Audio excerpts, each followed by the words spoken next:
according to the Global State of Democracy Report 2022 of International IDEA. And when we look closer, most of the democracy indicators measure, in fact, respect for human rights. So human rights are challenged, are under pressure, and I think this 75th anniversary of the Universal Declaration of Human Rights is a good opportunity to remember the relevance and boost the implementation of human rights. In the Swiss Constitution, human rights are very important and the cornerstone both for our national and for our international policy. Priorities are defined: freedom of expression, abolition of the death penalty, elimination of torture, gender equality, and the protection of minorities. Human rights are in fact the condition for sustainable peace and security. So at this year's WEF, with the topic Cooperation in a Fragmented World, we have to ask ourselves, do human rights still have a global value? And of course we believe they have. It is in fact important to maintain the universal character of human rights. From our side, we do this both in a multilateral as well as in a bilateral way. Multilateral, of course, the UN Human Rights Council in Geneva is a very important instrument, the UN High Commissioner for Human Rights, but also the General Assembly, the ECOSOC, and the sub-bodies of the ECOSOC, but last but not least, the UN Security Council, of which we are now an elected members this year and next year, and will try to contribute as much as we can also to human rights. In Europe, we also have two important multilateral bodies, the Council of Europe and the Organization for Security and Cooperation in Europe, both under pressure from the war against Ukraine. On a bilateral level, we have human rights dialogues with countries around the world. We have our campaign, for example, on the abolition of the death penalty, which we promote all around the globe. We believe in critical, honest dialogue and try to do that and both at the multilateral and the bilateral level.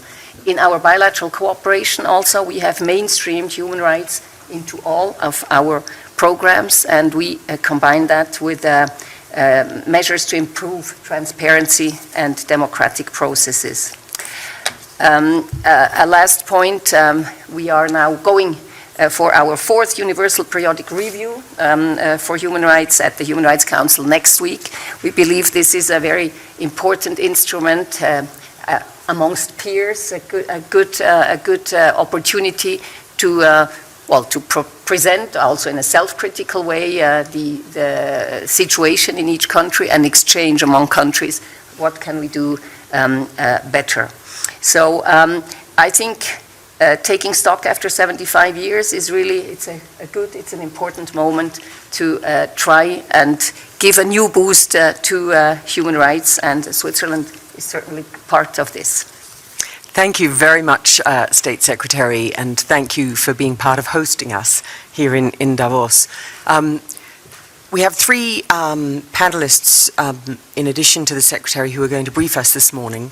I'm going to start with Volker Türk, who is the United Nations High Commissioner for Human Rights, to bring us right up to the present and his recent comments on the sharp decline in children's rights is the place I'd like to start. I'm then going to move to the man sitting on my left who needs little introduction, President José Manuel Ramos Horta, who Nobel Prize winner and president of his country Timor-Leste, for whose independence and the human rights of the people of Timor-Leste he has spent his life fighting and working, for a view of, over his lifetime, of what's happened to human rights. Have we seen more respect, less respect? Are we seeing decline now? And then thirdly, we have Joaquim Castro,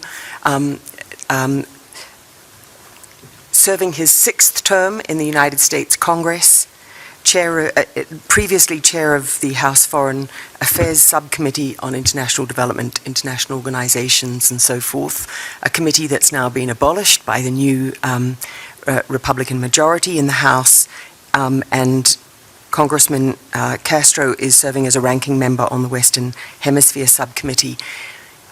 He hails from the country that really, whose extraordinary leader, Eleanor Roosevelt, drove the writing of the Universal Declaration on Human Rights, and it'll be great to hear his view on where that sits in the United States today.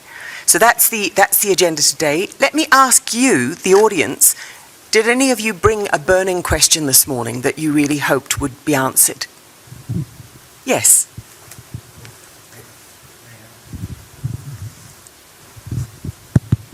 Hi, I'm Kenji from Nikkei. My burning question, since on this member that we have here, on China,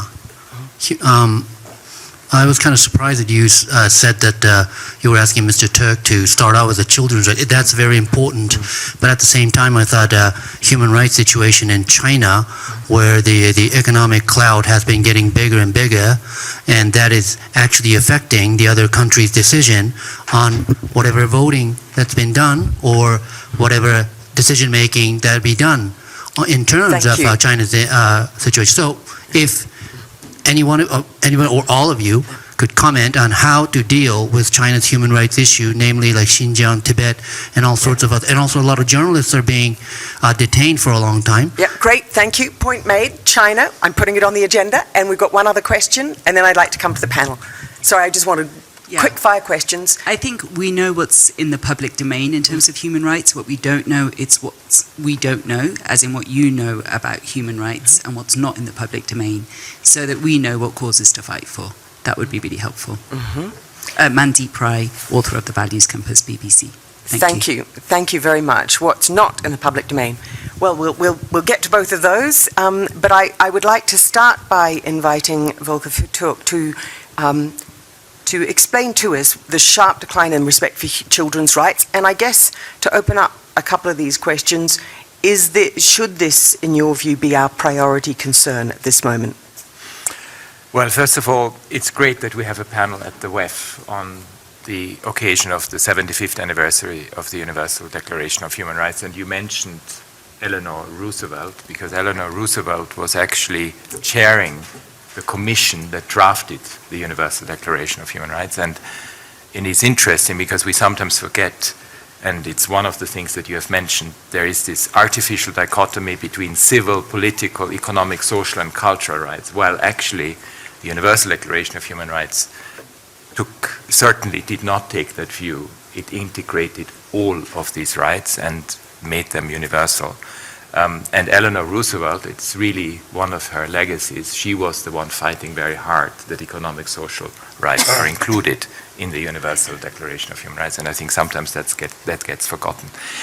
I mean, you asked me about children's rights.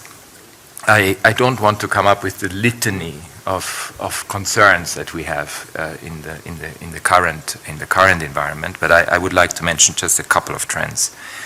We have seen a backsliding on issues that affect women and girls. And I have to say, of course, the most extreme example is Afghanistan, but we have also seen it in the global north in a number of countries. And I think it's important that we are careful about not losing the terrain that we have gained on gender equality issues. We've also seen a backsliding on civic space in a number of countries. I mean, there are autocratic tendencies in many countries around the world, and it has obviously an impact on human rights. We have seen, when it comes to children's rights, sometimes a confusion of how we deal with children's rights and how we are not able to ensure that we mainstream them, and that's one in all the actions in the development arena, in so many other areas of concrete work. We have seen, you mentioned journalists, journalists all around the world, the safety of journalists has become a particular issue, and we had over the last 10 years, I think it was over 1,300 journalists who were killed because they wanted to ensure that we put the spotlight on situations that are particularly harrowing, and the result was that they were not protected. we should also not lose sight, and that's where children come in and future generations.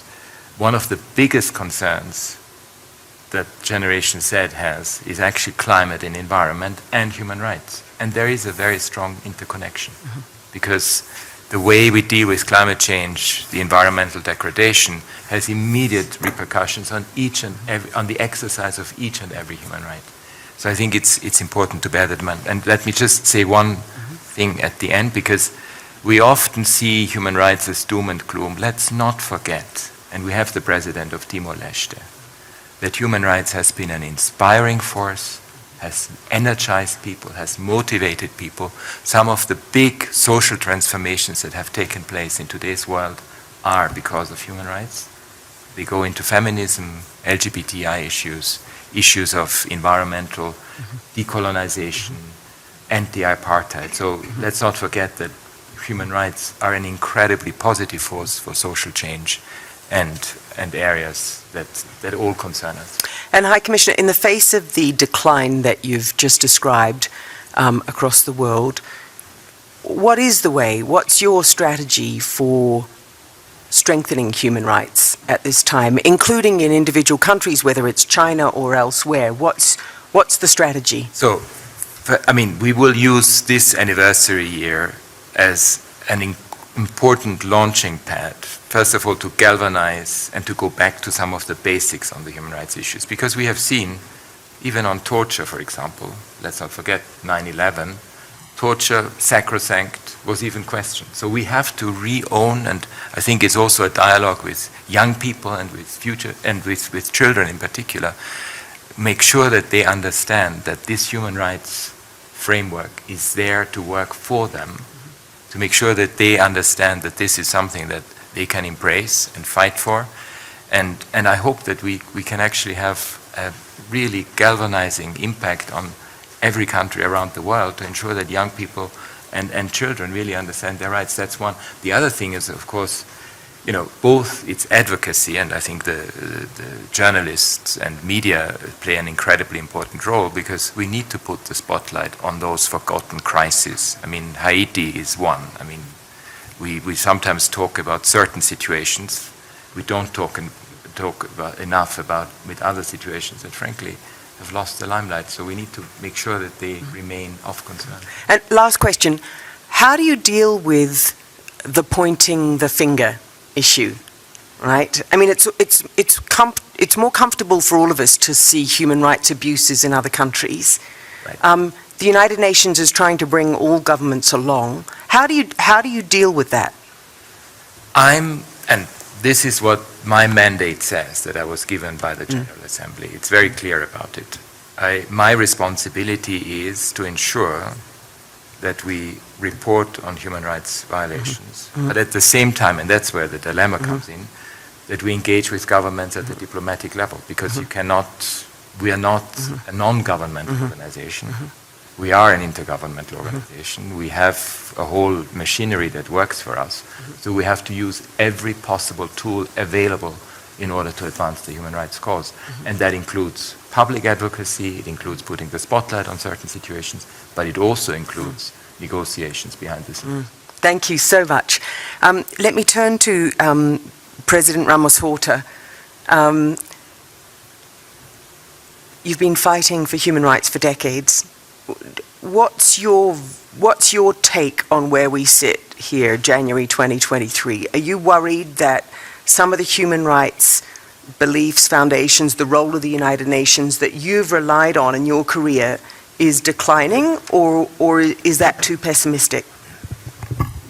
Well, let me say, I'm the chair of the steering committee of an initiative called Global Leaders and Nobel Laureates. It was launched by Kailash Satyarthi, Nobel Peace Prize from India, a fantastic individual. He does all the work. I'm the chair, but he's the one who does daily, all his life, 30 years, dedicating to free children from child labor, from child slavery. And when we talk about the declining of child rights, well, it doesn't happen because a group of people in a given country decide to downgrade the rights of children. It has to do a lot, always much more with economics. With COVID, both Kailash and myself, we alerted G20, G7, everybody, and not only me and him, our group, on the impact of COVID on the livelihood of tens of millions of people in South Asia, in Africa, Latin America, and as a consequence, child labor, child slavery increase. So, and the tragedy is that next to nothing was done by the international community, particularly those who can do something, to support economic recovery in impacted countries by COVID, precisely to prevent further declining of children's well-being. For instance, I, together with Muhammad Yunus, Nobel Peace Prize, Gordon Brown, I personally delivered a letter during my state visit to Indonesia in July. I delivered to President Widodo, in his capacity as the host of G20, a letter signed by me. I was the first signatory. Second was Gordon Brown, appealing to G20 to please work on writing off the debt, first of the fragile states, of the LDCs, and of the highly indebted countries. In this, nothing was done by the international community. No writing off the debt for Sri Lanka. Instead, we went on this wasteful debate of the debt trap. That China debt trap. Well, actually, the debt of Sri Lanka was to China was 12%. Some figures show 20%. All the rest was to Western commercial banks, not to actually to China. But the whole debate was on Chinese debt threat, Chinese debt threat. But in the meantime, well, children's rights in Sri Lanka, like in Pakistan, elsewhere, degraded. Anyway, I'm not as fatalistic or pessimistic like many throughout the last 2 years, because I was also, until a few months ago, a year ago, I was chair of the World Movement for Democracy, based in Washington, D.C., funded by the U.S. Congress. And throughout our discussions, I always heard about setbacks of democracy. I was probably the only lonely voice that said a positive note. Well, there are always ups and downs in human rights, in the struggle for democracy. You see in Washington, you see in Brazil, you see in Europe. That's a dynamic process through centuries, and in the end, human rights improve, change, not because of international institutions, but because there are people on the ground fighting, dying for their freedom. Like Myanmar. Well, the people in Myanmar, they are fighting and dying without support from the international community. So eventually they will prevail. Like in Russia, the Soviet Union, eventually the Soviets, the Russians prevail, against the Soviet Empire, etc., etc. So I take it this way. Just one point on the role of the UN, of the High Commissioner for Human Rights. I once, in 2003, when Serge de Mello was appointed High Commissioner, we were very good friends, because I worked, before I was lobbying the subcommittee at the subcommission on protection of minorities and against discrimination. I lobbied the group, so I was at the other end, borrowing the accreditation from some NGOs to be able to speak. And at that time, there was more, more access by civil society to speak at the Human Rights Commission. We had up to 15 minutes. Then they began to cut down, now I understand 3 minutes. some NGO. And so, yeah. But then Sergio was appointed High Commissioner. We had coffee one morning in Geneva, in the Vieille Ville, over many renversés, many croissants. He asked my opinion because I'm supposed to be an expert, because I was on the receiving side of islands, and then I was foreign minister at the time. I told Sergio, listen, Sergio, let me tell you one thing very blunt. The Secretary General of the UN does not command the biggest economy of the world, does not command the 6th or 7th fleet. You even less. Your power is a power of mediation, of discreet intervention. And I'm talking to you as someone who, in the past, I would complain loud that some government was silent. I would tell Sergio, what would be is more important for you? To speak out, denounce everywhere, every time there is some, or to save even a single life, whether in Iran, in Afghanistan, from execution, from torture, through quiet approach. If and when necessary to speak out, go and talk to the Americans, to the Europeans. They're the ones who have the stick. You don't have the stick. The Americans, they have the stick. Let them speak out. Thank you. And you then go and talk to the regimes. Thank you, President Ramos Horta. You've nailed something that this panel needs to address, and I will come to you all at the end for your other comments on this, which is this, and it goes a little bit to your question from Nikkei, which is, what is the most effective strategy? Is it the quiet back scenes mediation, or is it the public denunciation? The public worry when officials say that it's going to be quiet mediation, that it's not really happening, that they're just not bringing human rights into the debate. Those who work in human rights worry that the public denunciation puts people into corners. But I think having a view from each of you on that would be really useful at the end of this panel. But let me now turn to Joaquin Castro, Congressman from the United States. Is the fire of human rights still burning in the United States? Yes, absolutely. First, I want to say it's wonderful to be with all of you and thank each of you for your work with respect to human rights around the world. And let us take a second as we look back on 75 years to celebrate the infrastructure for the respect of humanity that the world has built together. There is today less war, less torture, less genocide, less exploitation of children and others. There is more respect for political and civil rights than there was 75 years ago. So I think for all of us, for the United States and our partners around the world, certainly for those attending here, that's something that we can celebrate. That is something that we can be proud of.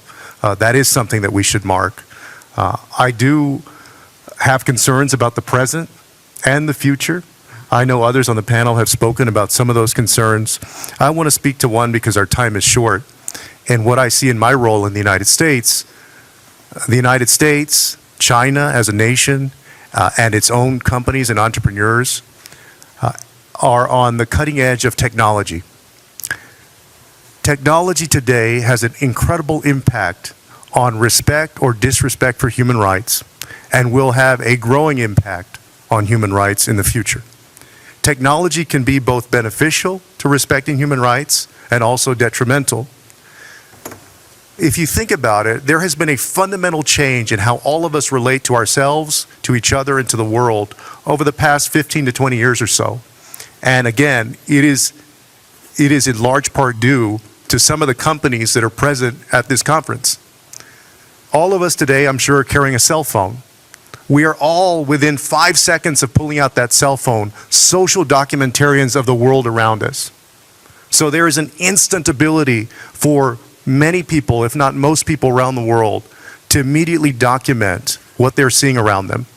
There is also an incredible ability to distribute that widely so that other people can see it as well. That did not exist, obviously, 75 years ago. It didn't exist 20 years ago. So what it presents for the world is an opportunity to hold leaders accountable, to hold nations accountable in a way that we have not experienced in human history. So the reports of torture, of abuse, of incidents that we see around the world where you have a complete disrespect for human rights, things that we would have read in reports 10 years after they happened, we can now know as a world instantaneously. That is incredibly powerful. And we have to do everything we can to harness the ability of technology to hold leaders and nations and legislative bodies and institutions accountable. But there is also a kind of post-reality, real quick, to all of this, which is that technology can also be used for control, for authoritarianism, for surveillance, for disrespect of privacy, and those challenges with artificial intelligence, quantum computing, some of the other advances in technology are also growing very rapidly, and we have to be mindful of that. And how best to hold governments to account, in your view? You're in your 6th term in Congress. Has your view changed on that? I'm sorry? Has your view changed over your 6 terms in Congress? How best to hold other governments to account, or your own government or state governments to account? Is it the public denunciation? Is it the quiet diplomacy, or some combination? President, you get to a very fundamental, I think among leaders, a very fundamental decision that one has to make in assessing one's leverage over a situation, and whether it is best to speak out very publicly and denounce, which at that time alienates the people in some way that you're speaking to, or whether it's best to try to quietly mediate. I think that it isn't just one person. And so I think the answer is that it is an ensemble effort by people around the world and nations around the world.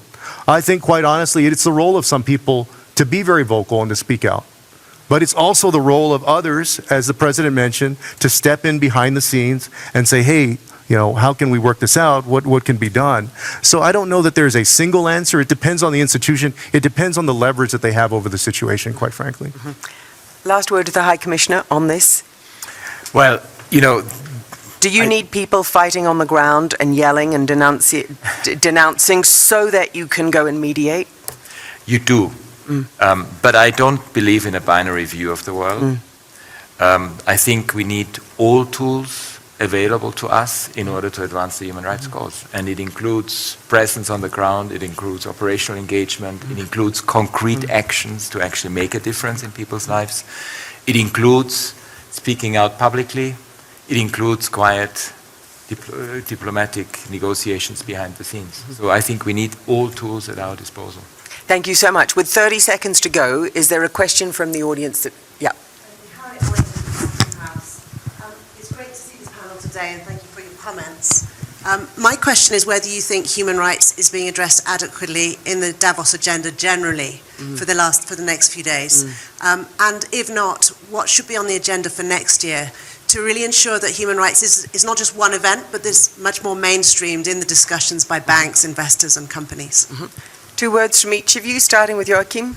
Sure. Listen, I think there could always be more.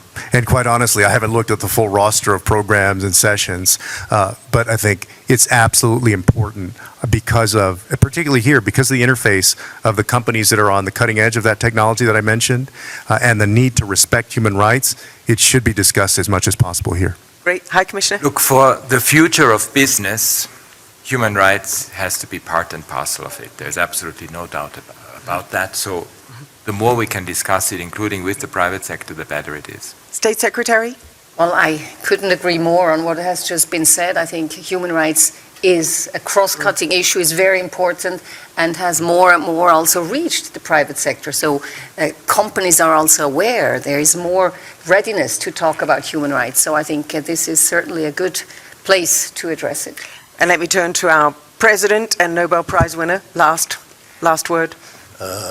Sometimes sanctions applied on the situation of human rights violations, rather than improving the situation, further isolate the people on the ground